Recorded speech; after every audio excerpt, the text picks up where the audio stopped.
investigation team has some new findings. Turns out there's an issue with the random number selector after all. See, I told you. What if the machine picked some big guy's seat?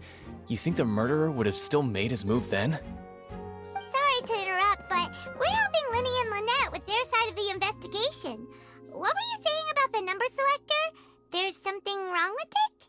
You're trying to help them? That'll be a tall order. Linny used the machine to pick a random member of the audience during his performance, right? The lucky girl that later disappeared. Well, we thought there might be a serious problem with the machine, so we had it. It turns out that the seat number it picked wasn't random at all. The machine picks that same number every time. I'm sure you already know that you have to make a reservation in advance to get a seat, regardless of whether it's a trial or some performance. In other words, Linny knew who would be sitting where from the very beginning. That much checks out. Linny reserved our seats for us, too. Bet you see why I was saying it'd be tough to make a case for Linny. Even though it's bad for Linny's case, Paimon had better write it down.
So this is the rope that broke and caused the water tank to fall.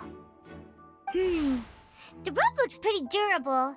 How can it be burned through so quickly by fireworks? Why are you suddenly so serious, Traveler?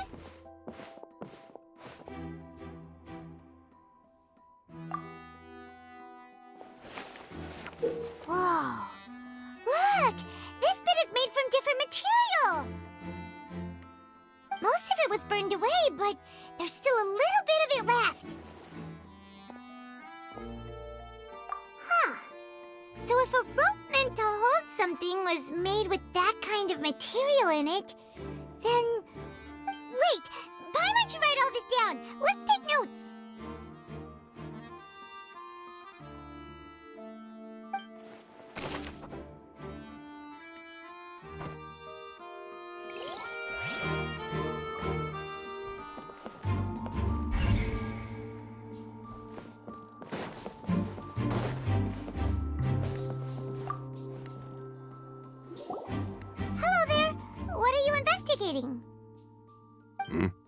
Oh, this location has also been cordoned off because the Magic Troupe members are currently considered prime suspects. The investigation team is still collecting evidence. The seats were all booked in advance, so we were able to deduce the missing woman's identity by checking the guest list. Sure, it's not like this is confidential information. We will publish it later anyway when we petition the public to help us find the missing person. Her name is Halsey. She's a painter from Fontaine who's made a bit of a name for herself. Apparently, she wasn't a regular at the Opera House, but she'd been feeling some pressure with her work lately, which made her decide to come see the magic show. The Magic Troupe members all claim not to know her. We have looked into her social connections. It seems that she has no personal grievances or conflicts of interest with the suspects. Simply put, she wasn't related to the Magic Troupe at all, which matches the features of the previous serial disappearances. Were the victims of previous cases also chosen at random? That's how it seems to us, in any case. Apart from the fact that they were all young women of around the same age range, there really weren't any other connections between them. Okay then. No need to be so formal. If you do happen to see the missing girl, please be sure to contact us. It is of utmost importance that we get to the bottom of these disappearances.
I see that you're investigating the area.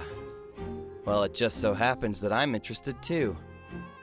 If you find any new and interesting leads, be sure to share them with me, all right? We don't have too many thoughts yet. Then why don't I tell you my hypothesis first? The way I see it. And I'll start it with that loud thud. The thud? Oh, you mean the sound that happened during the countdown? Yes, exactly. It wasn't terribly loud, but I suspect that most people heard it. It's just that everyone was awaiting the results of Lenny's trick with bated breath, so no one paid it much mind. But now that the incident has happened, the thud has become an important clue. That makes sense. So, what do you make of it? I'm of the opinion that it may have been the sound of Lenny's accomplice, Lynette perhaps, jumping atop the water tank or something like that. And when the pyrotechnics went off, she cut the rope, sending the water tank crashing down. But wasn't the noise we heard too loud for that? Perhaps the balance wasn't right, leading to a particularly rough landing. Oh, that's true. I suppose I must reconsider. That does remind Paimon, though. What was with that sound?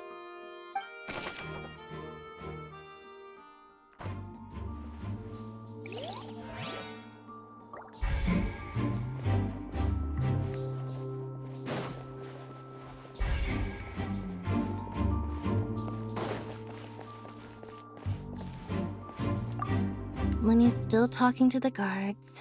It seems he'll have a lot of explaining to do. I think someone will be assigned to monitor us later, but...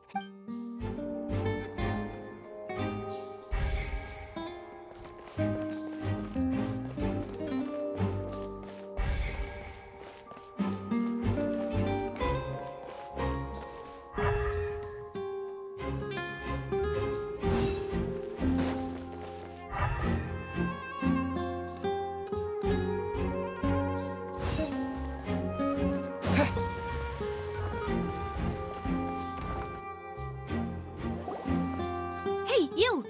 Yes, both of you! Over here! I've been keeping an eye on you for a while now. Huh? You mean us? That's right. If I'm not mistaken, you're also among those who wish to cut down the thorns and pursue the truth. No? And by the looks of it, you're not from Fontaine. Well, you're right on the more about that one, but who are you? Have you never heard of the Spina di Rosula? From mediating disputes and providing protection to solving conundrums, you name it, Spina di Rosula does it. And I, Navia, have the honor of being its renowned president. Though those who play by our rules call me boss. I'm Silver, her attendant. Pleased to meet you. And I'm Melus. Demoiselle's various daily needs and affairs are under my purview. Huh? Boss? Demoiselle? What gives with the names? Well, I am the second generation president. Malus and the others are still used to my previous title.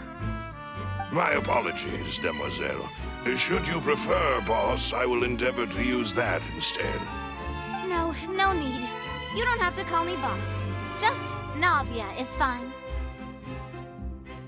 Okay, if you say so. Not that we're members of Spina di Rosula anyway. All merely trifling details. Never mind. Now, back to the situation at hand. That's right. I've always kept an eye on the serial disappearance cases. My interest stems from a matter back from my father's time. Judging from the look of things, I find Linny an unlikely mastermind.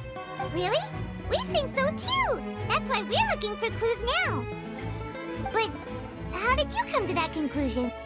Intuition, naturally. My unparalleled intuition.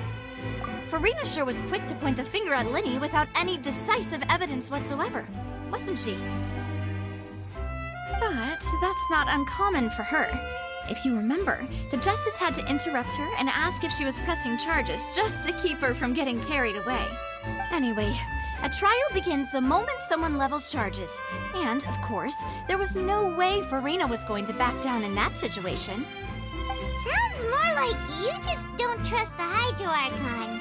Well, what's your opinion? I must admit that she can be interesting at times, but liking her doesn't mean that I'll blindly agree with her. All right, I've answered your question. Now, it's time you answer mine. Wait a minute, did that answer count? Well, I say it does. But don't worry, you won't hear any pointless questions from me. In your opinion, do you think it's right to treat a trial like it's an opera? Well? And why would that be?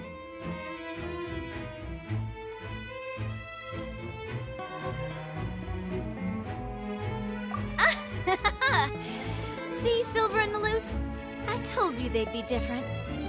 Most astute of you, Demoiselle. I, too, think that the Traveler's response was most excellent. No matter how wonderful the script or how fervent the audience's expectations may be, the trials that go on stage here must be based in fact. And if that can be done, boss, then... All right, that's quite enough, Malus. Anyway, I like your answer. You pass with flying colors. Now, I need to make some preparations, following which our joint investigation shall commence. You two shall be my assistants. Wait! Since when did we become assistants? Oh, well, I can be the assistant, sure. Or your companion, if you like. I'm really not that fussy. That's more like it. Far be it from me to brag, but I believe that Demoiselle's intuition will be instrumental in uncovering the truth. You wish to save a friend from false accusations, and we wish to unravel the disappearances. In this sense, our goals are aligned. You have a point. Huh. You're quite the talker, aren't you, mister? And what about you over there? What do you think? You seem like you've got something on your mind. I have nothing to add. Oh, alrighty then. We'll be making some preparations first. Just be sure to let us know if they start revealing Linny's tricks. Thanks!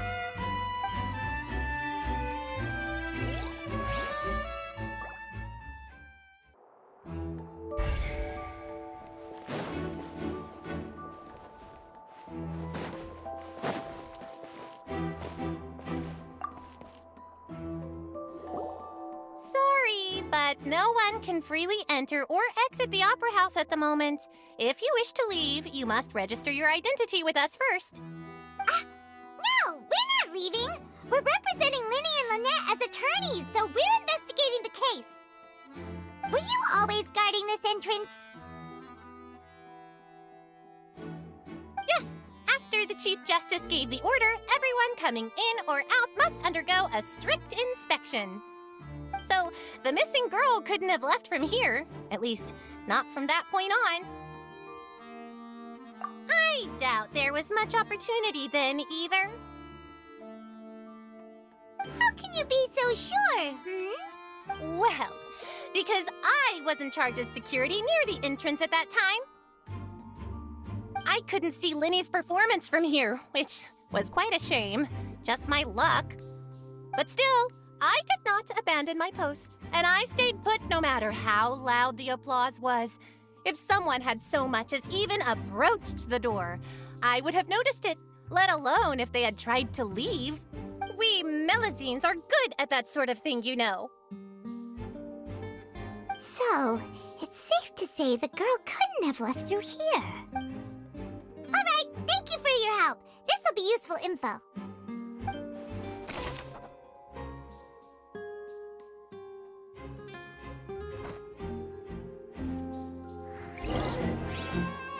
We've checked everything of note here at the performance venue.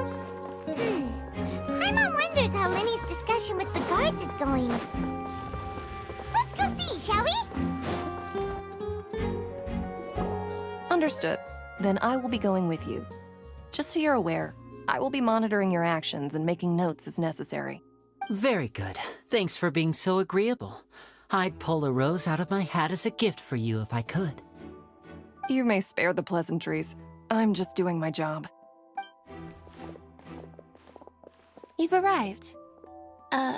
Who's this? Me? I'm Spina di Rosula's guardian angel. If you've got a problem, I've got the firepower. Sorry, I got a little carried away there. Call me Navia. I'm a partner of theirs, and will be helping investigate this whole situation. And these are my companions. Would you mind if they join as well?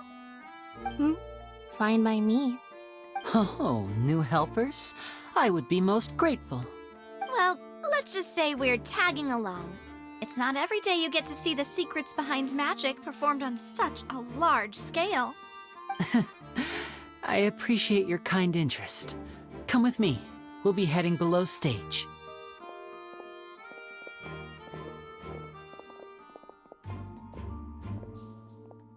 Huh?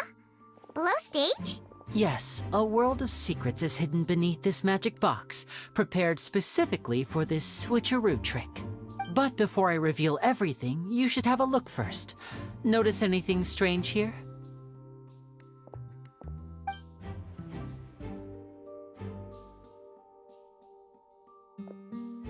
I'm not trying to be dramatic. Remembering the details of a trick will help you understand the methods used to perform it more easily. Huh. Weren't there balloons and other decorations here? Where did all that go? Ah, good eye. That said, you're still far from discovering the answer. The back? You mean the inside of the door? What's different about it? Paimon didn't notice anything. Very good indeed. I thought you might not be able to catch that, given that you were sitting in the first row. The back of this door was patterned. Those patterns are now gone, replaced by a smooth wooden board. So, if you put 2 and 2 together, what do you get? Exactly. All right, let's go. I'll tell you how it works as we head down.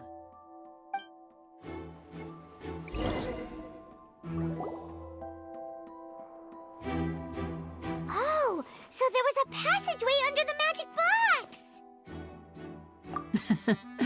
I knew you'd figure out most of it as soon as you saw this place. The 2 magic boxes are positioned right above the 2 entrances of the tunnel. See this flatbed trolley? The box with the lucky audience member in it would be shuttled over to the other side using the trolley. This trolley can raise and lower and even rotate, ensuring that the box will face in the right direction. I see. So that's the purpose of the box inside another box. Precisely. The inner box would descend after the audience member was put inside and be moved along the trolley, all while the outer box would remain on stage as if nothing had ever changed. So that's how you did it! Once the box was lowered, the trolley would store some energy through this device here, with which it would complete the rest of the steps. The audience member would only be able to feel some slight movements in the dark, and by the time she walked out, she would already be back on stage. Right! You were talking that whole time, and you even came out for a moment near the end! Ah, yes. A phonograph operated by Lynette was used to achieve that effect. My assistant and I had already scripted our conversation beforehand. When the countdown began, I had already gone to the opposite box via a tunnel using that ladder. And what about Lynette? Where was she? I was in the mezzanine space in the back of the box. Oh, interesting! That's how we were able to coordinate Linny's lines with the assistant. And, by the way, I was the one who walked out of the box at the end. I mean, we are twins. All it takes is a change of clothes and no one can tell who's who. And that's my favorite part of this trick. Only Lynette and I can perform it. So that's how it all worked! Wow, every detail you revealed was more amazing than the last! Lynette would briefly walk out of the box and then go back in, jumping into the tunnel and escaping before the box on the trolley could finish ascending. And then I walk out of the other box in the audience area, and the trick would be complete. The operative word here being would. But as you saw, Cal was in the box, not our audience member. She, on the other hand, mysteriously vanished. We really don't know how that happened. If not for that interlude, this would have been an astonishing trick. I probably never would have figured out how you pulled it off. And yet, to think that someone was able to use this magic trick to commit a crime. Could we have a look around? I think we can come up with some more leads. This is the scene of the crime, so Linny and Lynette are not permitted to stay here. I'll escort them back up. Yes, of course. No need to be so strict now. I won't disappear into thin air, you know. Thanks, everyone. We're counting on you.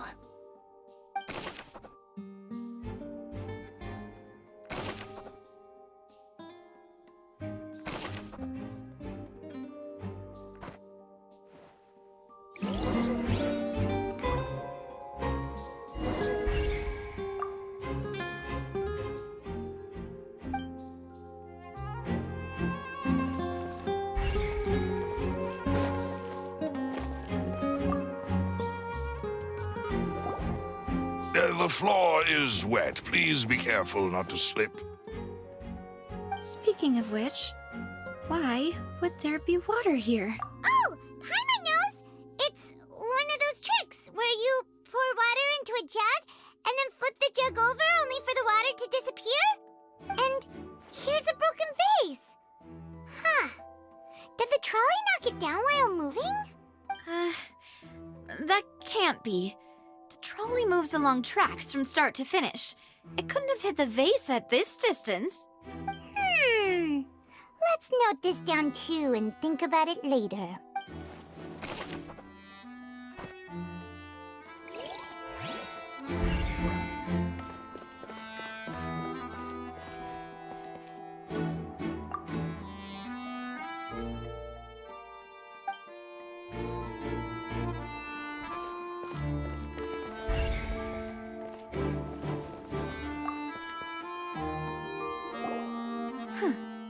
What's this? Looks like a hook tied to the end of a rope. Huh? There's all kinds of odds and ends here. Perhaps it was a prop for a different trick. But why would it have been left here? Whatever it is, let's make a note of it first.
What is this place?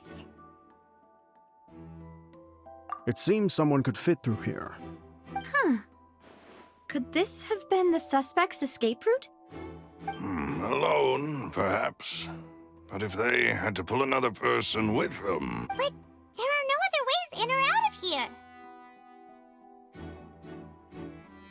Oh, you're right! Let Paimon write that down.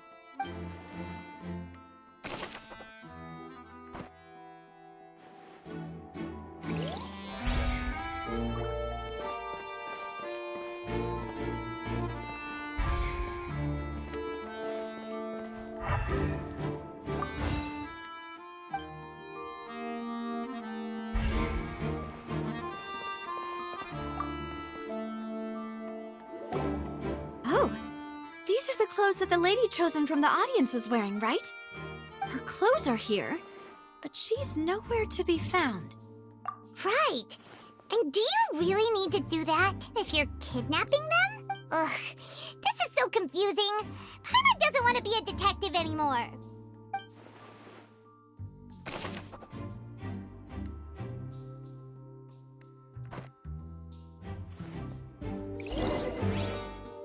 Seems we're just about done investigating down here.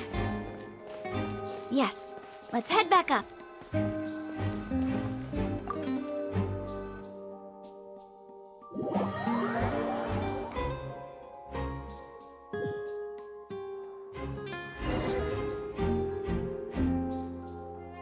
Well, we've ascertained the state of the crime scene.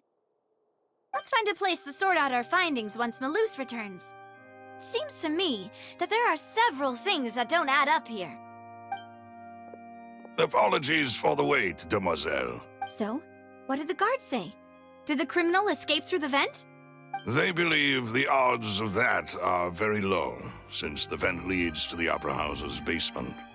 The guards have checked the area carefully.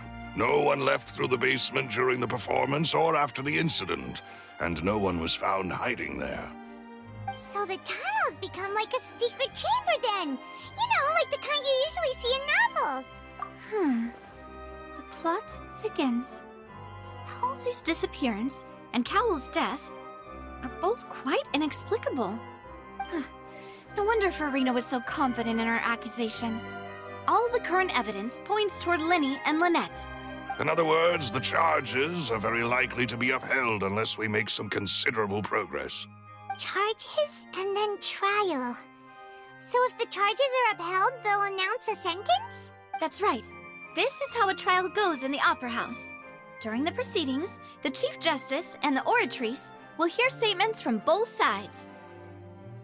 That's right. This is how indemnitium is produced. The statements from both sides, the defenses from attorneys, witness testimonies, and even the audience's emotions will all be projected on the Oratrice. To put it simply, it's as if the Oratrice has its own will and is a judge in its own right. This also precludes any kind of favoritism on the part of the Chief Justice. Not that this has ever happened anyway. Once both sides have finished speaking, the Chief Justice will make his final decision. This, too, will be used by the Oratrice as a reference. Then, finally, the Oratrice will be consulted by officials. The result it returns is the will of justice itself. Huh? So that machine is the one that actually decides? Paimon thought Neverlet called the shots. In practice, there is very little difference. Both have always come to the same judgment, which is why people have great faith in the Chief Justice.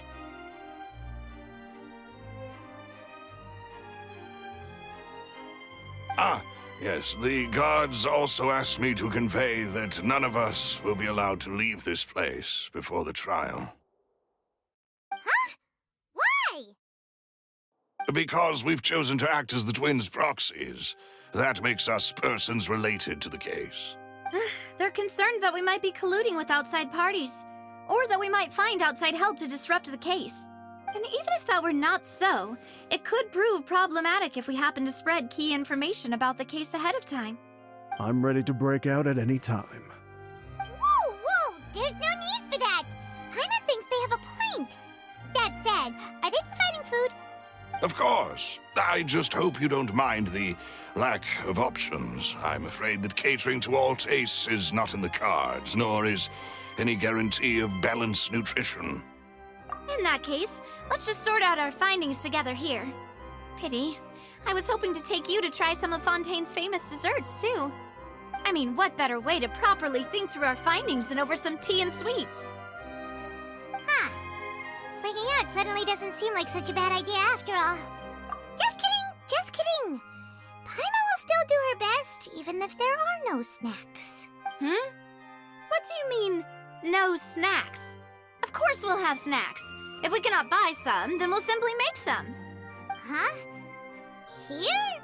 But how? Understood, Demoiselle. Everyone, please come with me.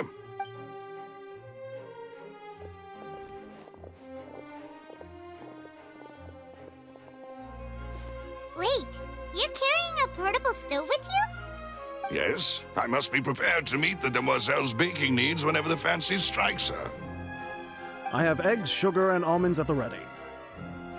Good work, you two. Then I'll get to it. Please sit tight. These three are quite the interesting group.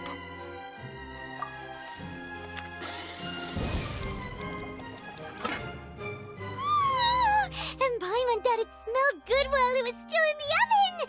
Oh, it's even better now. From the way you had these two guys carrying all that stuff around, Paimon thought you'd have them do more during the baking process. But you ended up doing the entire thing by yourself. Beating the egg whites, grinding almonds, everything. I was applauding. And I was giving encouraging smiles. Paimon was just thinking, aren't you worried about getting your fancy dress dirty beating egg whites and baking like this? Well, I don't think it's carved in stone anywhere that fancy ladies can only read books, sip tea, ride horses, and play the piano. I just really enjoy making snacks. Don't underestimate beating egg whites, by the way. It's a real arm workout. You also need to beat them to just the right consistency, or your macarons will crack. Anyway, give these a try, fresh out of the oven. There's 3 for each of us. Only 3? Well, eating too many sweet treats might send all that sugar to your head. You wouldn't be able to think clearly about the case on a sugar rush, would you? Tea is ready to be served as well. This is Demoiselle's favorite, strong black tea with a floral fragrance that clears the mind and lifts the spirit. No need for concern. I'm merely doing as I should.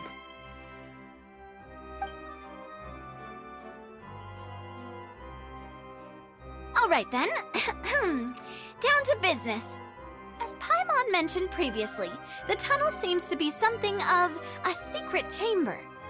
However, we can assume that Linny and Lynette were not alone within it. Some criminal also occupied its sealed confines. The magician twins could have committed the crimes, of course, but they lack any logical motive. Exactly! Why would they do such a thing right when everyone was watching?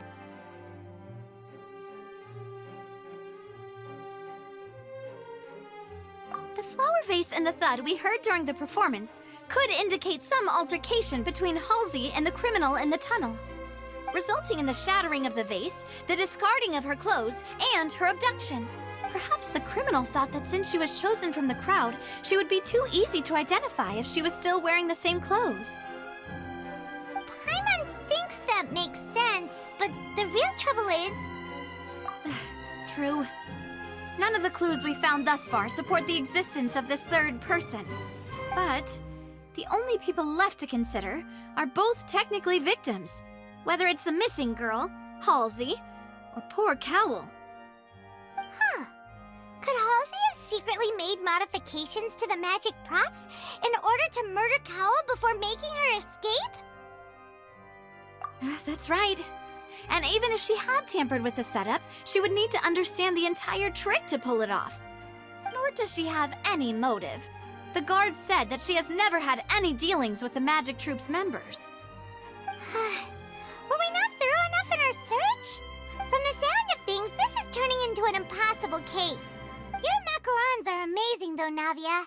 They smell great! They're nice and crisp and super sweet! They are my specialty, after all. And I see you've already had 5 of them. What? 5? Oh, that can't be right.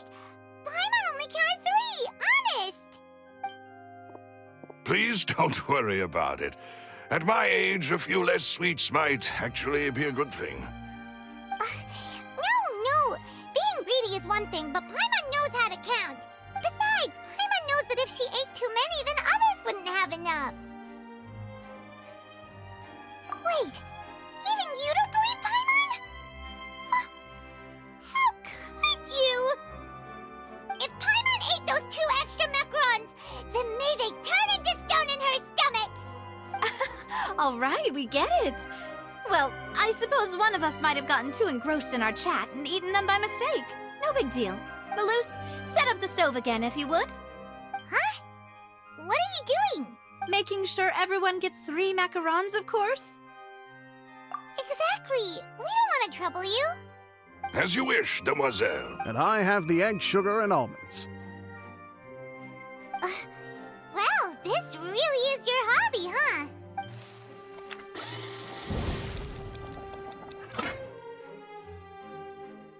Well, that's it for snack time.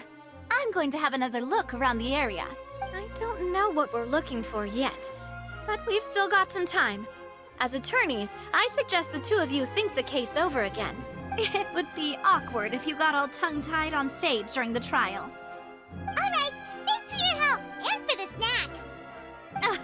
It was nothing. A small task for the Spina di Rosula. Silver, Malus, it's time to go. I'll be back if I find anything new.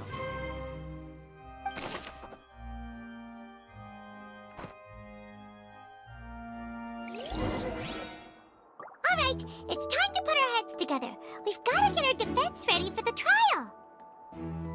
Oh, it's gonna be a long and difficult case. There's no point in worrying about that now. We just need to prepare. Here, take Paimon's notes. They should help you review the situation.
Impossible things don't just happen. We'll get to the truth one way or another. Just relax. Even if everyone else suspects Lenny and Lynette, at least we will be supporting them from the stands.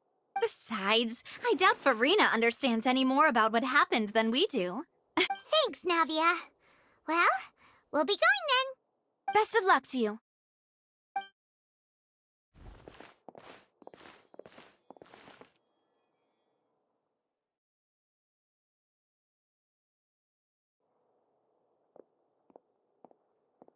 Ah, finally, you're back. Well, how did your investigation go? To be honest, you might be disappointed. No. We're already very grateful that you were willing to help. Well now, don't you all look disappointed. Don't tell me that your investigation came up empty-handed. That was to be expected, of course. The guilty can never produce proof of their innocence. But don't let that stop you. I shall be terribly disappointed should you, my most anticipated foe, concede so... Since both parties are present, I declare that the trial regarding the magic show incident is now in session. Firstly, in order for the audience to understand the causes and results of the incident, could we please have Mr. Linney explain the trick? Yes, of course. I will explain while Lynette demonstrates on stage. All the necessary items have been prepared.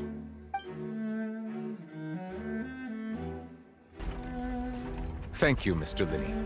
In that case, I take your statement to be that you ran to and remained hidden within the magic box in the audience stands once the trick began, and thus could not have committed the crime. Is this correct? Yes, that's correct, Your Honor. In that case, I call upon the prosecution. Lady Farina, do you wish to refute his statement in any way? Why, of course I do. Allow me to take the first shot and break this case wide open. Mr. Linney is clearly lying. There is no way you could have been in the box the whole time if you were to abduct Halsey and murder Cowell. In fact, I'd say you were hardly in that tunnel at all. That is simply your hypothesis based on the presumption that I'm guilty. Oh, is that so? And if I may ask, what did you hear while you were inside your box? The roaring countdown of the crowd, of course. That's how I kept track of the time and built anticipation for the finale. And you didn't hear anything else at all? Nothing that might leave an impression of any kind? No, nothing. I see. But when the count reached 30 seconds or so, there was a thud. One so loud that I believe practically everyone heard it. Huh? Hey, hang on. Something's not right here. Yeah, I'm sure he could have heard a noise that loud from inside the box. I was right by the box, and I definitely heard the thud.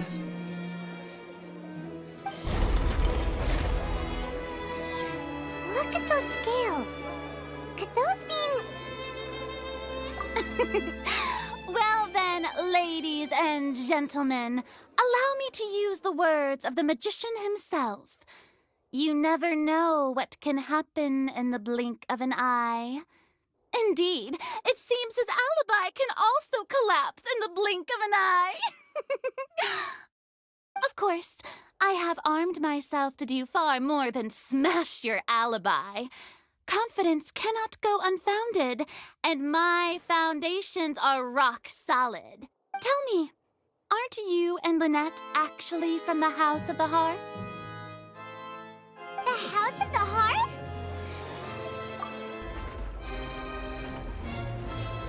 No wonder they did something like this. So the serial disappearances were the Fatsui's doing. Now it all makes sense. I've got a feeling that what happened on stage probably wasn't just an accident. That's irrelevant.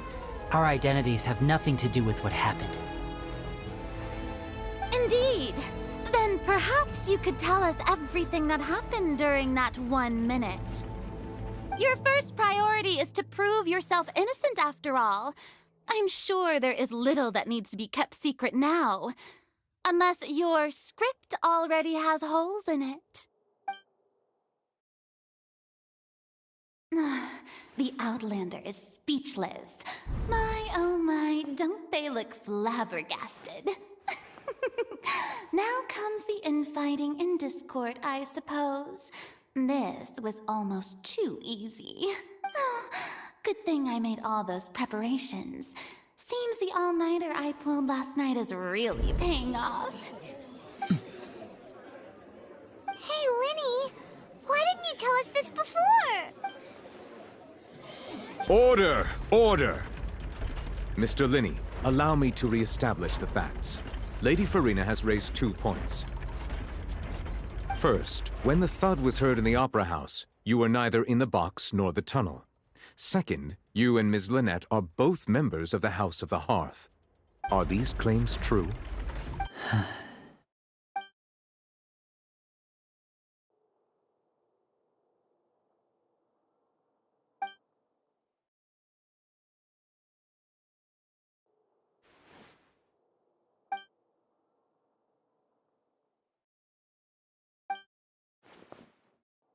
Please answer my question, Mr. Linney. I'm sorry. Yes, they're true, Your Honor.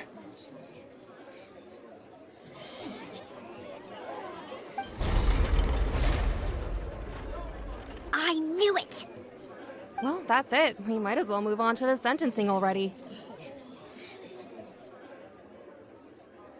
What should we do now? Granted.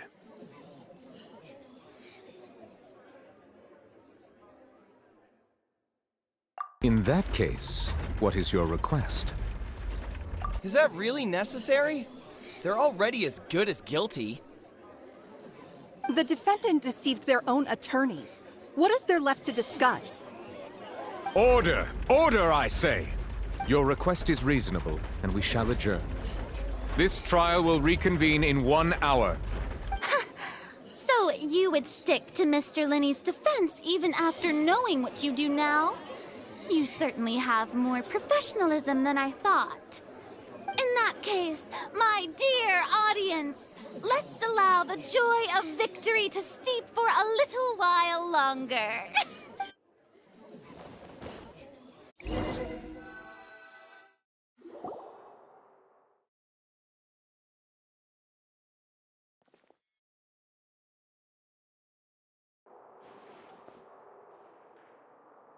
Well, this is awkward. I didn't think the Hydro Archon would dig all that up. I'm sorry, Traveler and Paimon. Yeah, sorry. Paimon doesn't know where to start. We trusted you two. We based our entire reasoning on the assumption that you weren't bad guys. Not to set the wrong tone or anything, but Paimon's really mad. I'm very sorry. I know you're angry, and reasonably so, but please, let me explain. I know you've clashed with the Vitui several times before. I wouldn't be surprised if just hearing the word is enough to make you upset. But our organization is very, very large, and the Harbingers have very different personalities and goals. Right now, we want to save people. As many as we can. That's right. I'm sure we're on the same page when it comes to this nation and the disaster that its people might face. I knew if it weren't for our respective identities, we could become good friends. That's why I didn't wish to flat out lie to you, but chose to hide some details instead. The truth is very important, but being completely transparent about everything would see us spending more effort than we need to. Right. So, you be the judge.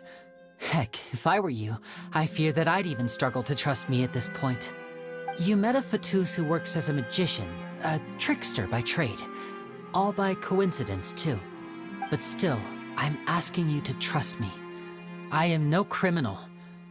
At least, not in this case. Sorry. Please forgive us. Well, you both say that, but... Right, let's hear your answer first, and no lies now! Of course. I'll answer any question you ask. We've been trying to find out how the Oratrice operates. We want to know why it has a consciousness. Why can it deliver sentences accurately? During our investigations, we learned that the machine's core is beneath it. From that moment on, Lynette and I have been designing this box swap trick, with the objective of getting close to the core. Is that why you needed a whole minute? That's right. In truth, the audience would take about 75 seconds to count down from 60, while I would only need 15 to get to the opposite box. So, after jumping into the tunnel, I accessed the Opera House basement via the vent, and went to investigate the room in which the core is stored. That air vent was created during the construction of the tunnel specifically to execute this step. Well, nothing. As soon as I reached that room and was about to investigate, I heard someone's voice. Which should have been impossible, of course. I was quite certain that I was the only one in the room. That voice seemed to recognize me and tried to speak to me. I chose to err on the side of caution and retreated the way I came. On the way back, I saw the broken vase and the clothes on the ground, but the countdown was almost finished, so there wasn't time to give it any thought. After that, the homicide occurred just as you saw. Well, that explains why you didn't hear the thud. Because of that prophecy I told you about, of course. We must know all we can about this nation's secrets in order to deal with that prophesized crisis. That's the only way we can save everyone. So, there you have it. The whole truth. I swear, I didn't hide anything from you this time. It was never my wish to proceed under this cloud of mistrust either. But like I said earlier, you can be the judge. If you want to leave because you don't trust the Fatui, there's nothing I can do to stop you. Well, Traveler, you decide. Paimon will follow your lead however you choose.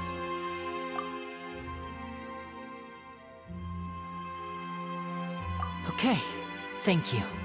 Thanks for giving us a chance. The current problem is that the scales are tipped pretty badly against you two. If we want to refute the Hydro Archon's accusations, we're gonna need a seriously watertight defense. Huh? Oh, Paimon thinks she gets what you mean.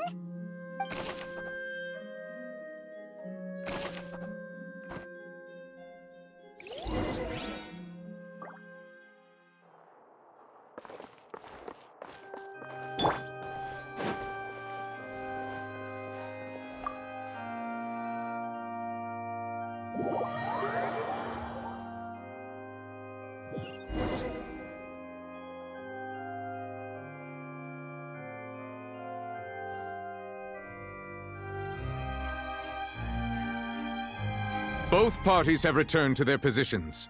Let us continue the trial. When last we left off, Mr. Linney acknowledged the new evidence presented by Lady Farina as fact. Therefore, Lady Farina may continue stating her reconstruction of the events. That took long enough. Now then, if everyone would lend me their attention. At this stage, let's revisit that scene from Linney's perspective.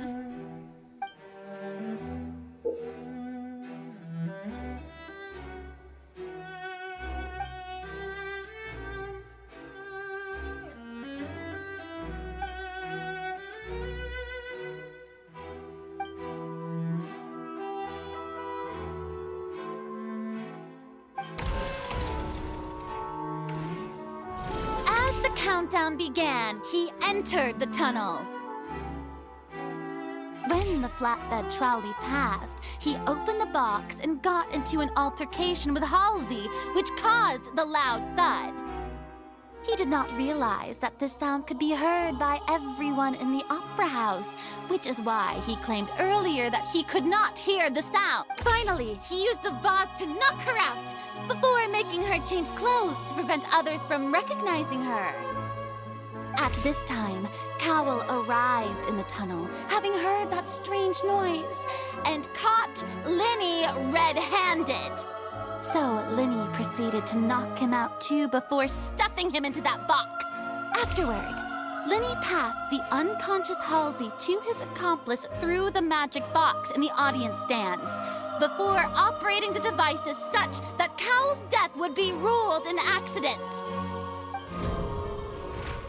And there you have it. That's the truth behind what happened.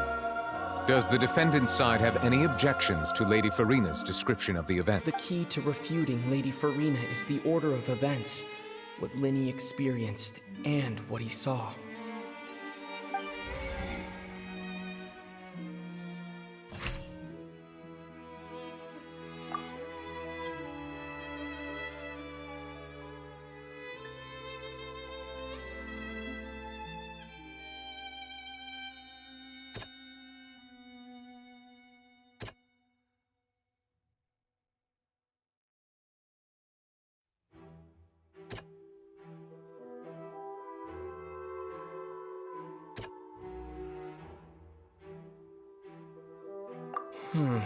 Seems this won't produce a particularly effective rebuttal.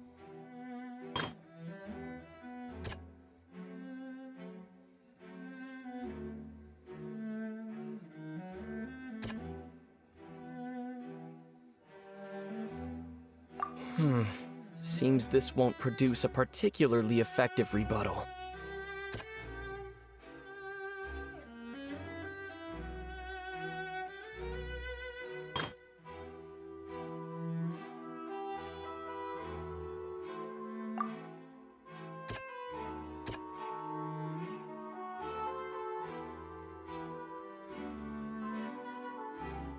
Hmm.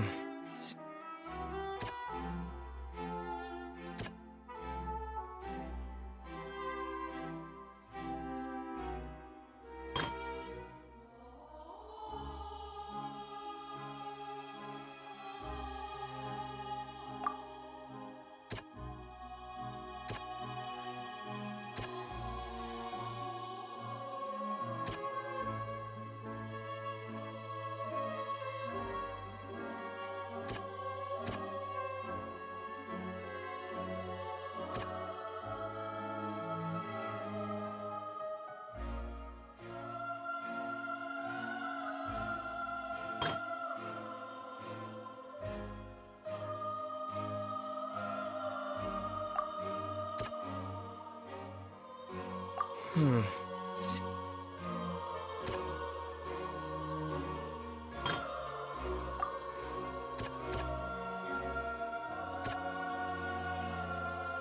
Hmm.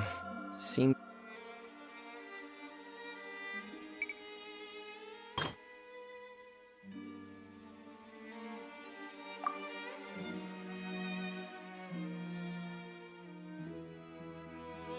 Hmm.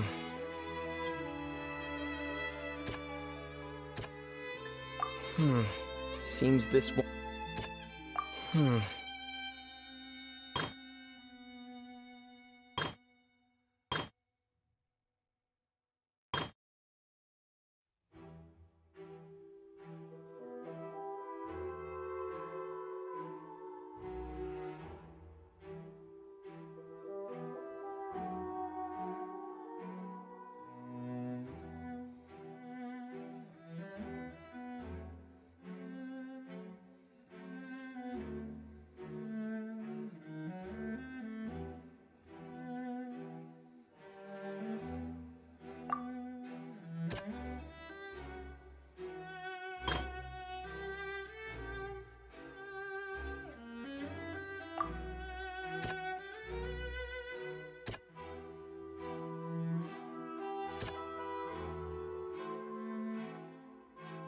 Hmm.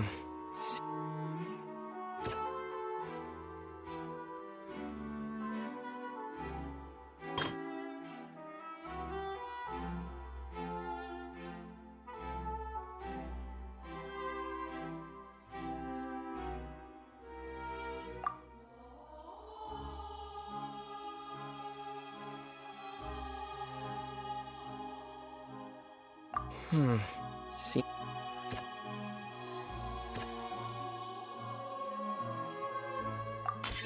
Linny went to the room that contains the Oratrice's core. This is the actual truth.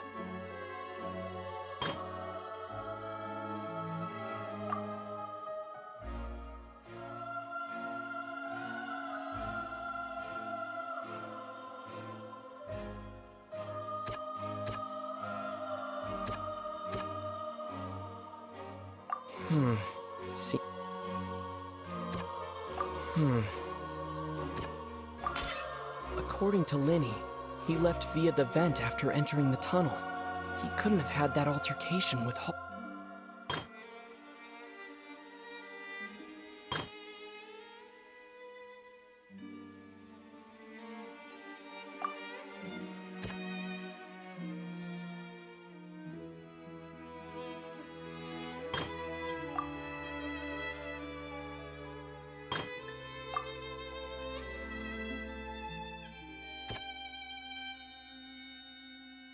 Hmm.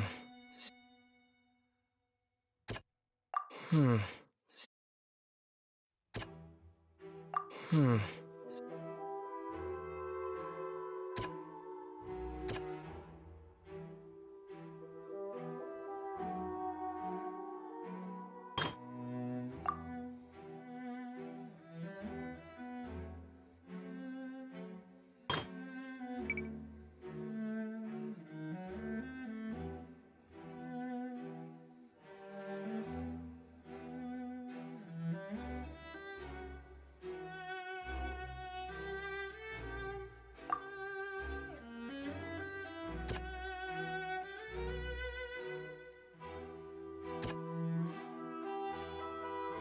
Hmm. Lenny did not. Attention! Ace Detective Paimon has something to say! When the countdown started, Lenny did indeed go into the tunnel.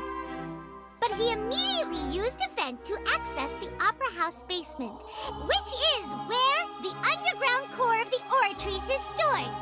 Once he reached that area, he heard a voice in what should have been an empty room.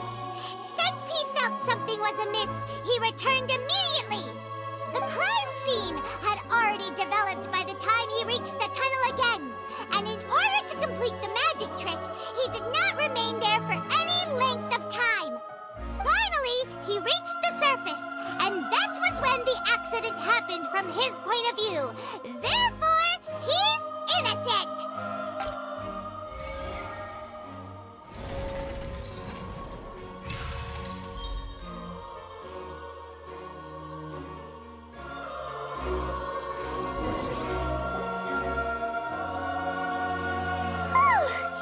Paimon did it! Paimon actually managed to say all that! Oh, wasn't it awesome? In other words, you believe that he knew nothing of the incident? That's right! My reasoning?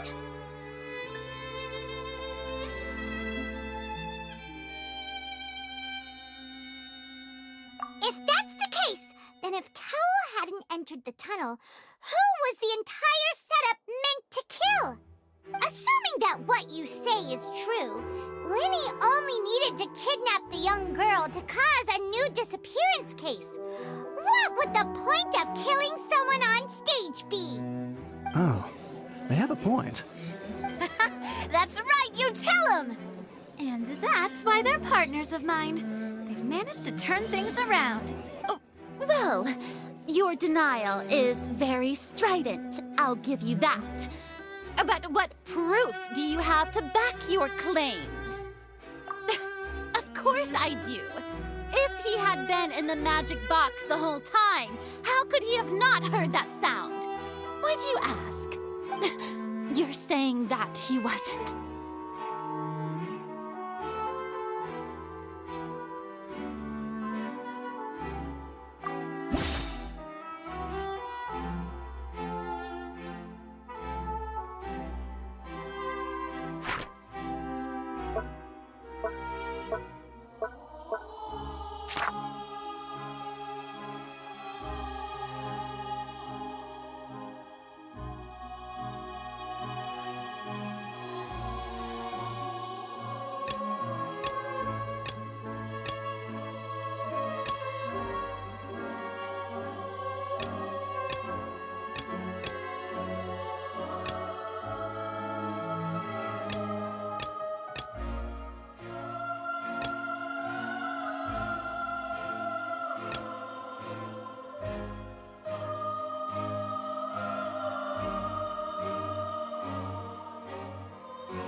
Are you sure we don't need to give this more thought? Paimon thinks there's something off here.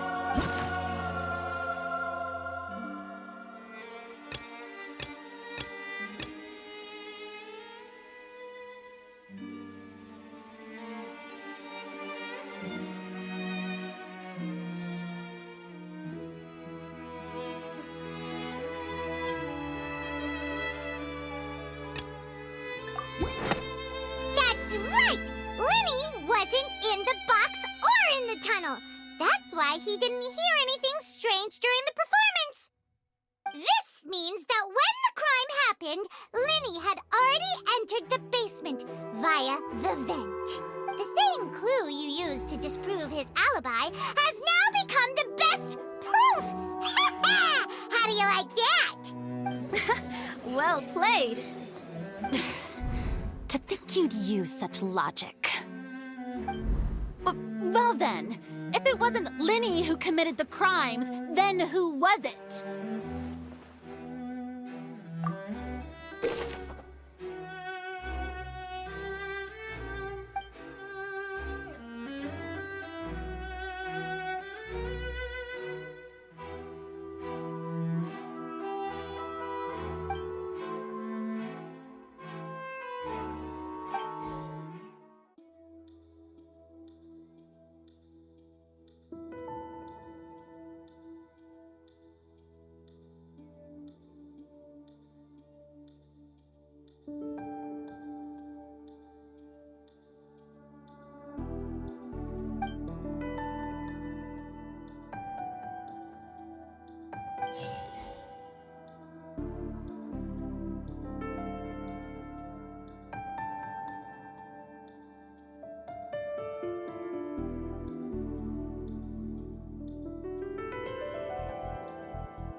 Halsey is the missing person and an ordinary audience member? Or did she have her own scheme all along? Could there have been a third person involved? Is that really a possibility? The deceased's name is Cowell, Linny's assistant. He would have been able to tamper with the equipment.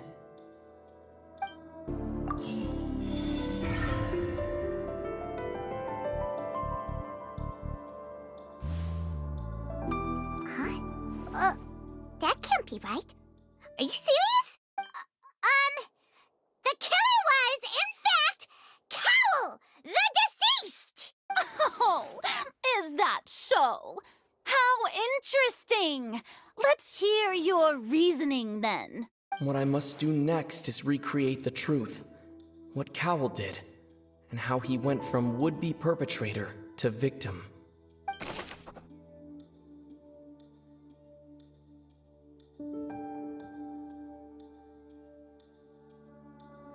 No one entered or left the Opera House through its entrances. So where would the criminal have wanted to take Halsey? It would have been tough for both people to fit into that vent. They would likely have bumped into Linny as well. The deceased's name is Cowell, Linny's assistant. He would have been able to tamper with the equipment. The sound we heard may have come from a clash between the missing Halsey and the criminal. Linny was not in the tunnel at that moment, which gave our criminal ample time. Halsey's clothing was in the tunnel, so there must have been some fear that she would attract attention. Linny was not in the tunnel at that moment.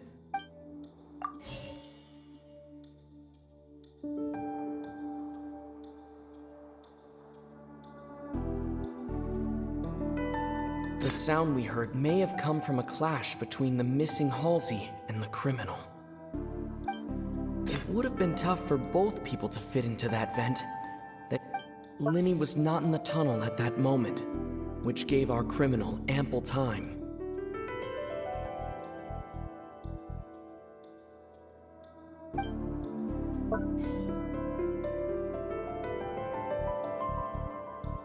Halsey's clothing was in the tunnel, so there...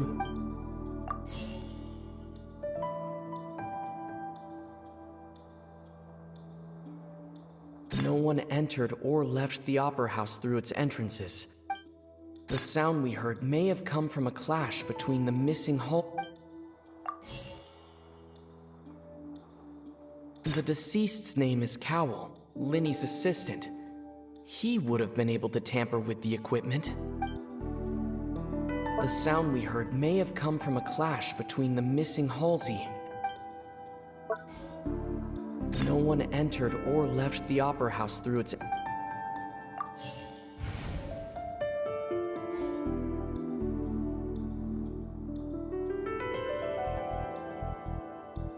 The sound we heard may have come from a clash between the missing Halsey and the criminal. It would have been tough for both people to fit into that vent. They would likely have bumped into Linny as well.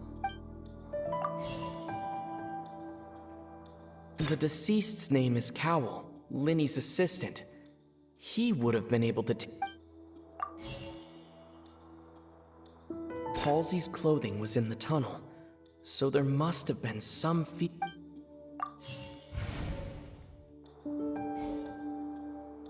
The sound we heard may have come from a clash between the missing Halsey and the criminal. No one entered or left the Opera House through its entrance. It would have been tough for both people to...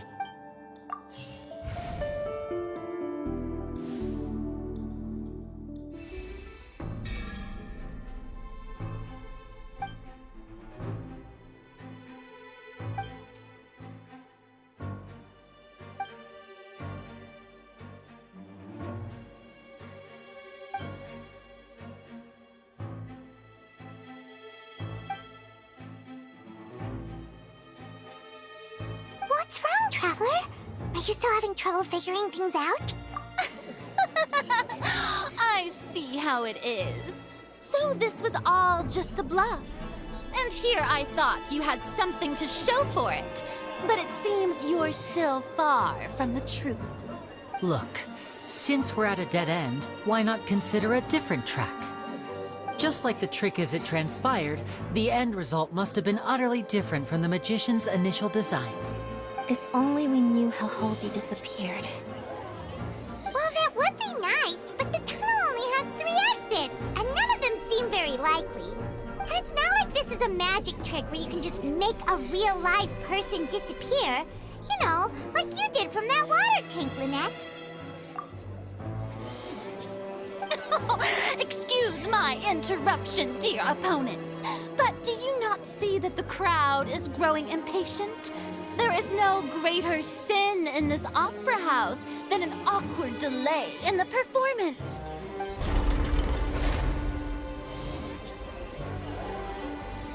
If the defense is unable to make further effective arguments, we will move on to the next stage of the trial. Linny was not in the tunnel at that moment, which gave our criminal ample time. The sound we heard may have come from a clash between the deceased's name is Cowell. Linny's...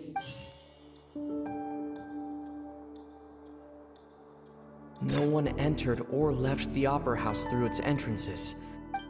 It would have been tough for both people to fit into that vent. The vase was not broken by chance. It would...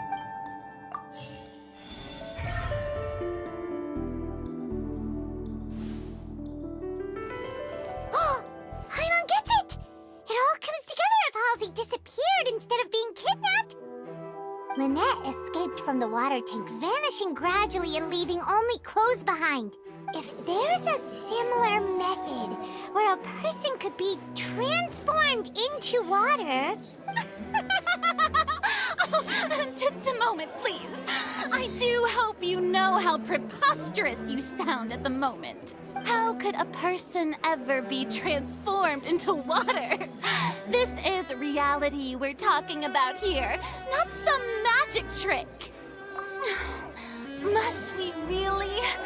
I should think that of anyone. Your friend Linny already knows this truth very well. Magic tricks are ultimately just illusions and misdirection. But Halsey's disappearance is very real. We're talking about 2 completely different things. Even so, I trust the Traveler's judgment. The truth must be out there somewhere.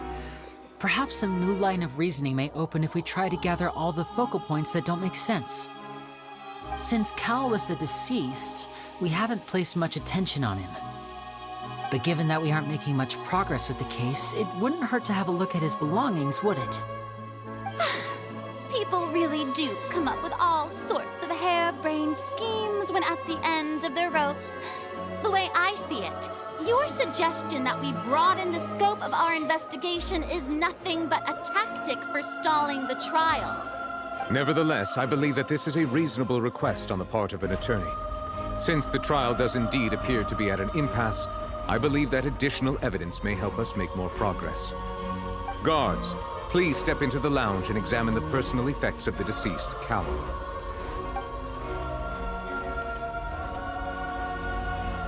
We are still examining the items, but we have already made critical progress that we feel must be shared with everyone post-haste. We discovered several test tubes of fluid within Cowell's baggage, each labeled separately. The notebook in his backpack claims that these fluids are water from the primordial sea. The primordial sea? The note's contents also indicate that Cowell belonged to an organization that sells illegal drugs and that he had an accomplice. The notebook has many entries concerning safe usage of these fluids, in which the keyword dissolve appears many times. One of these tubes was labeled Opera Epiclese, along with yesterday's date. It is empty. The notes also state that these dissolution properties work exclusively on people from Fontaine. It's likely that Halsey was chosen as some sort of test subject. As such, we believe that the defense's hypothesis is, in fact, supported by sufficient evidence. You've got to be kidding! people dissolving into water? Could something so ridiculous actually be true? Wait a moment. This reminds me of a certain prophecy, but it's just a coincidence, isn't it? Huh. If people can become water, does that mean that the water tank's real use was as a means to hide water stains? And if Cowl was targeting that girl... Wait just a minute. Could that mean... You two, with me, quick! Demoiselle, wait! What about your partners? Let's go. Just trust me. Order! Order! It is undeniable that further examination of the deceased's personal effects has yielded some surprising results, but we cannot yet verify the veracity of these clues. Still, let us assume that these clues are indeed authentic, albeit with the understanding that Ms. Halsey has yet to be found.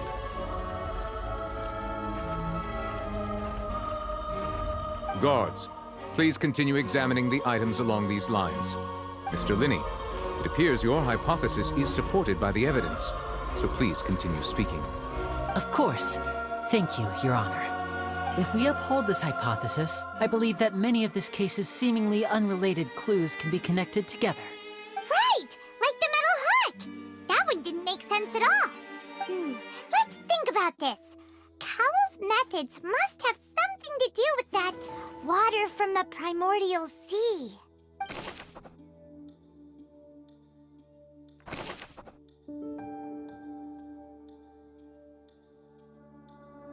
The deceased's name is Cowell, Linny's assistant.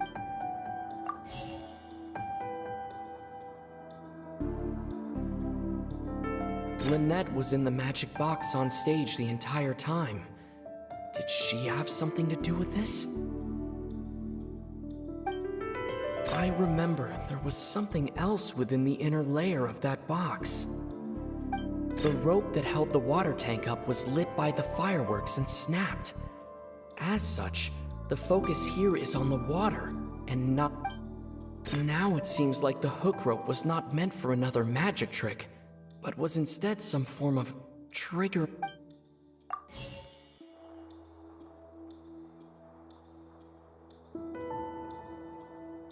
The water from the primordial sea should already have been prepped before Halsey entered the magic box.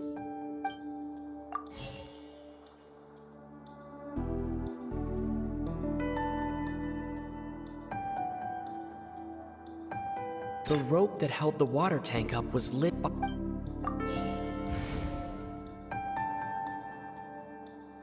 I remember there was something else within the inner layer. Lynette was in the magic box on stage the entire time. I remember there was something else.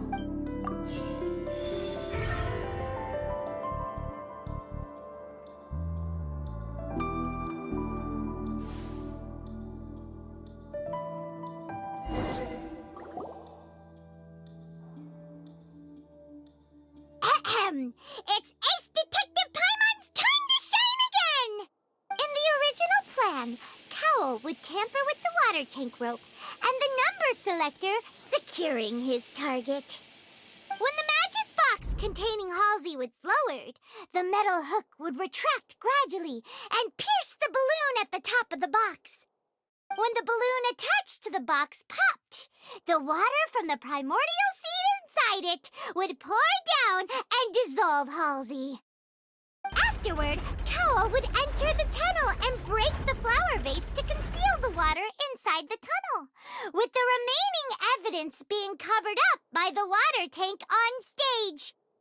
But he encountered something unexpected in the tunnel and wound up being fatally hit by the same water tank he meant to use to cover his tracks. Huh. That does make sense.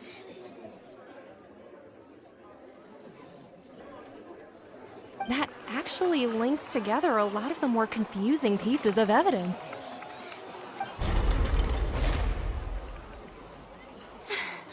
Oh dear, what do I do? Even I think they sound convincing now. Have I falsely accused an innocent person? What a humiliation. Now, It seems like the only point of contention remaining is the exact circumstances that led to Cal's death. His notes mentioned he had an accomplice who could be related to the situation. On that note, the guards have just contacted me indicating that they uncovered new evidence. I shall now invite him on stage to share it with us. Thank you, Your Honor. We were just inspecting the luggage of the other people involved in this case. And we found an identical sample of the water from the primordial sea among Linny's personal effects. What? That can't be. Oh, I see. Well, how wonderfully comedic to have your own counterattack only to come back and wound you. Does this not clear all doubt? My dear citizens, my loyal audience, allow me to present my reasoning and bring this performance to a swift close. Linny did not need to take part in the dissolution of the young woman at all. Indeed, he did leave the scene via the vent. Having made modifications to the props beforehand, his accomplice Cowell then caused Halsey to vanish using the water from the primordial sea. But upon his return, in cruel avarice, Linny desired sole credit and prepared to do away with his partner in crime. Ultimately, he knocked Cowell out, and the tool meant to cover the crime up also became a murder weapon. Now, as much as I regret having come to such a viciously straightforward conclusion, it does seem that the famed Fatui is quite the cold-blooded and ruthless organization. Am I right, Mr. Linny? We've used up all the evidence we collected. There's no way for us to make a rebuttal here. Is this the end of the road?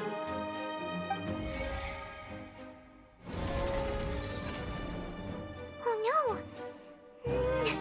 Paimon can't think of anything either. Seems using the water as new evidence was too good a move. Why did this have to happen now?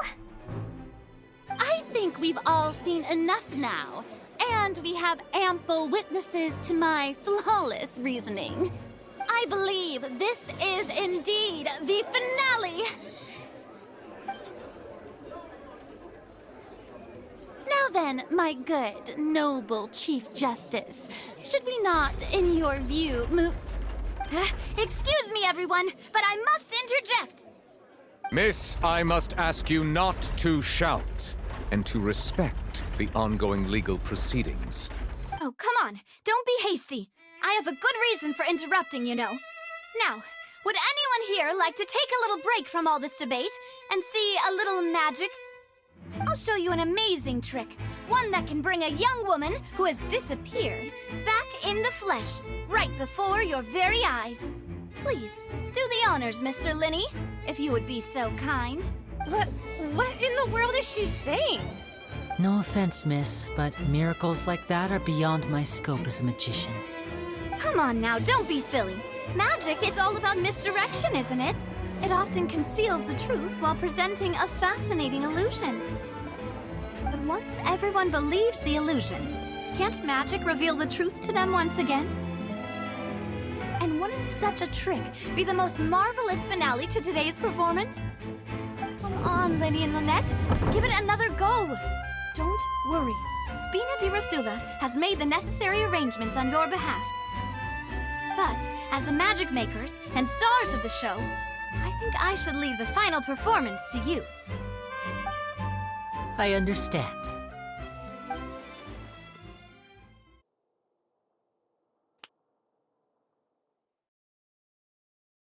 And voila!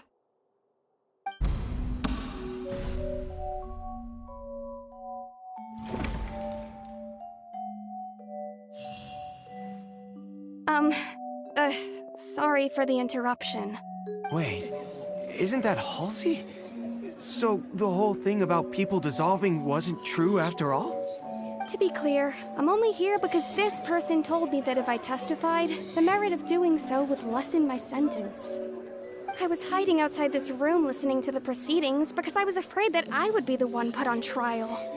I was just feeling happy that no one had noticed me, and then before I knew it, she caught me. That'll teach you to underestimate us three. Where should I begin? I'm sorry. I'm the one who killed Cowl. I admit it. What? Why? Firstly, my name isn't Halsey. It's Lillian, and I'm originally from Mondstadt. I heard that Linny's show was gonna be a real thriller, but I missed the chance to buy a ticket, so I stole one. That's how I make a living. I steal stuff here and there. And I'd never been caught before. But I was noticed at the harbor a few days ago, and I barely got away. Linny was the one who caught me in the act. Hey! No wonder you look familiar! So you were the thief! Liddy even mentioned that you were pretty skilled! Well, and I thought that would have been the end of it, but then the number selector chose me. He even mentioned the Fortress of Meripede. That's a prison, isn't it? So you can imagine how shocked I was.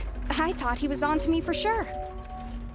So I played along with the show while looking for an opening to flee, but then I got water poured on me for no reason, and then someone jumped into the tunnel to nab me. I wasn't going to take that lying down, so I knocked him out and stuffed him into the box. There was nowhere to run from there, though, so I had to change my clothes and hide in a box containing performance costumes. I slipped out after the first guard arrived at the scene and continued hiding inside the opera house. Can a person even hide in there? But I swear I didn't know that the water tank would fall down. Really, I swear it. Had I known that, I wouldn't have put him in the magic box. I may be a thief, but I'm no killer. Well, that makes everything pretty clear now, doesn't it? This time, we need to tell the entire story from Lily-Ann's perspective.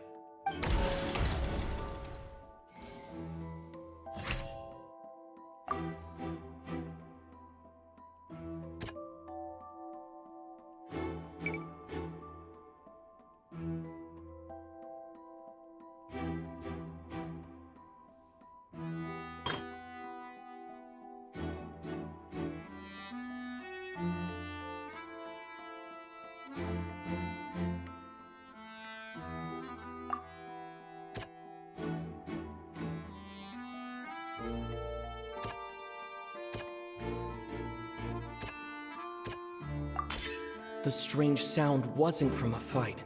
It was Lily-Ann's attempt to break out when she was frightened.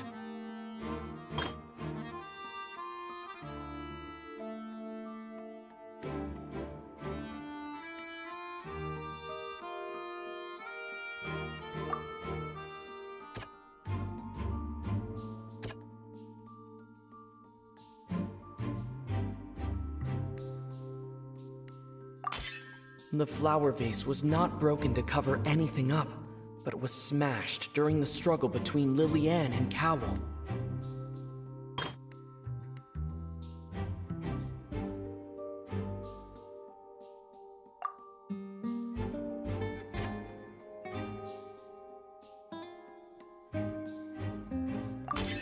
Lily-Ann was afraid that she would be recognized if she left, so she changed clothes and hid, biding her time. Just what one might expect of an experienced thief. And it's Ace Detective Paimon time! Having been selected out of the blue, Lily-Ann panicked. Her panic only intensified after she entered the tunnel and had water poured on her head. So she kicked the door open, producing the thud we all heard. Hearing the commotion, Cowl leapt into the tunnel, only to discover that Lily-Ann had not dissolved. He did not know that Lily-Ann was not from Fontaine, but was a thief who made her way in by stealing a ticket. Mistakenly believing that the water from the primordial sea needed time to take effect, he tried to force Lily-Ann back into the box. The two broke the flower vase during the struggle, but Lillian came out on top, knocking Cowell out and putting him in the box. With no way of escaping, she changed her clothes and hid in the costume trunk until the performance ended.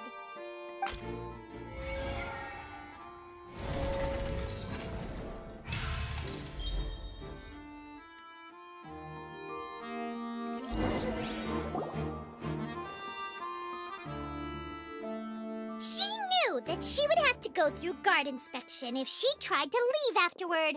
So, she has been trapped in the Opera House these last 2 days. She had already become desperately hungry by the time we were chatting over macarons. So, she swiped 2 of them right under our noses. Talk about a sneaky thief. At this point, all the events that happened in the tunnel have now come to light. Ah, so that's the whole story. Bravo! Bravo! Now then, Lady Farina, do you wish to speak against the defense's statements? Please answer the question, Lady Farina. Also, if I may add, the trial has not yet ended. As such, I request that the prosecution not leave the room before the proceedings have concluded. What? Are you reading my mind now? No. I have no further arguments. I admit defeat. But really, could you at least have left me with some dignity? Wow. Look at that. She's like a deflated balloon now. If there are no objections, then as the Chief Justice of Fontaine, I shall once again repeat the full sequence of events. The actual perpetrator of the serial disappearances, Cowell, selected his next victim from the audience reservation list. With some modifications to the selector, he could ensure that the pre-selected young woman would be chosen. To cover up any evidence while committing the deed, Cowell thought of allowing the water tank to fall, which would conceal the water left behind after the young woman was dissolved. He also tampered with the rope suspending the water tank, using the fireworks at the end of the performance to cause the tank to drop and hide. He poured the water from the primordial sea into a balloon during the preparation of the magic box and stuck it to the box's lid. Finally, he passed the prepared hook on a rope through the gap in the magic box's door when bringing the young woman to said box. When the magic trick officially began, the box containing the woman was lowered into the tunnel, tightening the hook rope and bursting the balloon containing the water. If all had gone to plan, the young woman would be dissolved at this time. However, Lillian was not from Fontaine and thus fled the box with a loud noise. Realizing that there was trouble, Cowell entered the tunnel and met Lillian, thinking that the waters had not yet taken effect. However, his opponent was more capable than he thought, and he was overcome, knocked unconscious, and placed into the magic box, and thus became his own final victim. Lillian, according to her own statements, then changed clothes and hid until the performance ended, before hiding in other parts of the opera house. As for Linny, he was in the underground structures within the opera house, and was thus ignorant of these happenings. From this reconstruction of events, we can conclude that Linny, the accused, is in fact innocent. Hooray, Linny and Lynette! Amazing! While there is much in Linny and Lillian's conduct that should still be investigated separately, this case, at least, can be handed over to the Oratrice to make the final decision.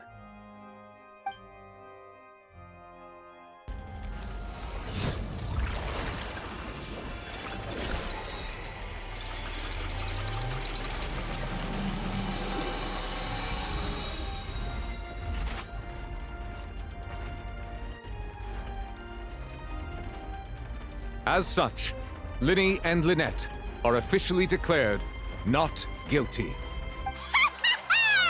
Victory for Ace Detective Paimon! Great work, partners. Thank you all. Thank you so much. Next, I think we deserve an explanation, Guard Vaughn. How did you find the water from the primordial sea in Linny's baggage? Right! Your discovery caused me to make a serious mistake, you know. Or was that not a discovery, but false evidence that you dare to bring before this court? It's mentioned in Cowell's notes was not Linny, but you, yes? I'm sure you know what you must do to lessen your sentence. Speak quickly! Unless you want to earn yourself a one-way ticket to Coupon Town. I was just following orders. We were supposed to place blame for the serial disappearances onto Linny, and thus cause suspicion to fall on the Fatui. The higher-ups said this was the best opportunity to do so. And now that your plan has fallen through, and the secrets of the water have been revealed, you have become a liability to said higher-ups, yes? Therefore, you would be wise to tell everything you know, and seek the protection of the guards. Yes, I'll tell you everything I know. Our boss discovered that the water can cause people to dissolve. It can also be made into a potion, which when extremely diluted, can cause people to experience unforgettable exhilaration. We've been in this business for a while now, and have made decent more off it. The disappearances were also the boss's idea. I mean, this is the boss we're talking about.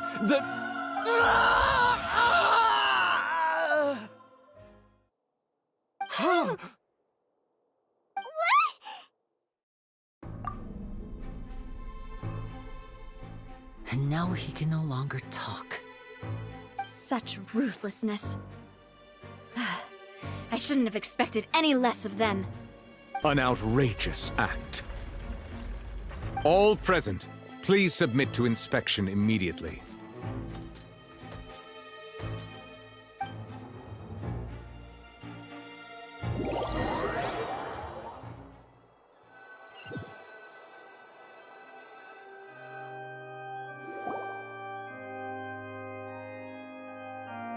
So, we're just going back now?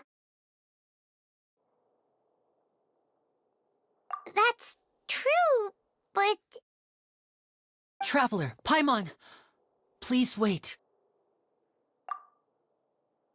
Linny... I know you may not want to speak to me right now. Maybe you don't even want to look at me.